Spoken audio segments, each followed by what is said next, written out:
కిమ్స్ ఆసుపత్రిలో చికిత్స పొందుతున్న శ్రీతేజ్ను అల్లు అరవింద్ పరామర్శించారు. శ్రీతేజ్ కోలుకోవడానికి తాము అన్ని విధాలుగా సహకరిస్తామని అల్లు అరవింద్ స్పష్టం చేశారు. వైద్యులు అందిస్తున్న చికిత్సకి శ్రీతేజ్ స్పందిస్తున్నాడని, పూర్తిగా కోలుకోవడానికి ఇంకా సమయం పడుతుందని అల్లు అరవింద్ తెలిపారు. శ్రీతేజ్ను పరామర్శించేందుకు తనను అనుమతించిన ప్రభుత్వానికి అల్లు అరవింద్ ధన్యవాదాలు తెలిపారు. అల్లు అర్జున్ శ్రీతేజ్ను పరామర్శించకపోవడానికి గల కారణాన్ని వివరించారు. తమ లాయర్ నిరంజన్ రెడ్డి సూచనల మేరకే అర్జున్ ఆసుపత్రికి రాలేదని అరవింద్ వెల్లడించారు. ఇప్పుడే హాస్పిటల్ ఐసీయూలో ఉన్న శ్రీతేజ్ ఐసీయూలో చూసి బయటికి వస్తున్నాను. డాక్టర్స్ అందరితోటి నేను మాట్లాడాను.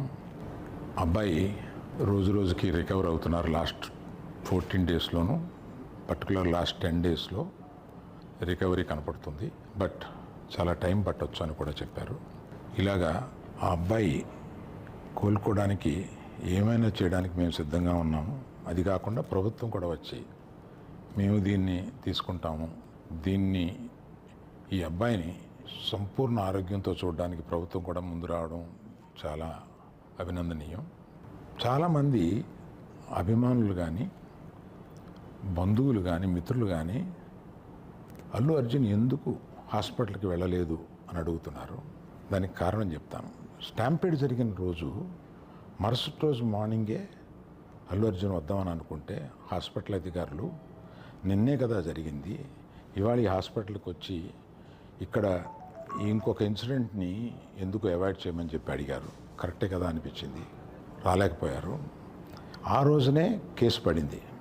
ఆ కేసులో పడిన తర్వాత మన legal team headed by Niranjan garu strongly advised Bunny should not go to the hospital at all or meet the parents, ఇట్లా అని చెప్పి గట్టిగా చెప్పారు.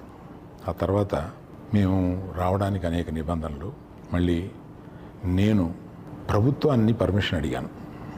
నేనన్నా కనీసం వెళ్ళి చూస్తే బాగుంటుంది అని. ఎందుకంటే ఓ రోజు బన్నీ బాధపడుతూ నేను చూడలేకపోయాను, నువ్వన్నా వెళ్ళి చూసిరా డాడీ అని అడిగాడు. నేను ప్రభుత్వాన్ని అడిగితే వారు పర్మిషన్ ఇచ్చారు.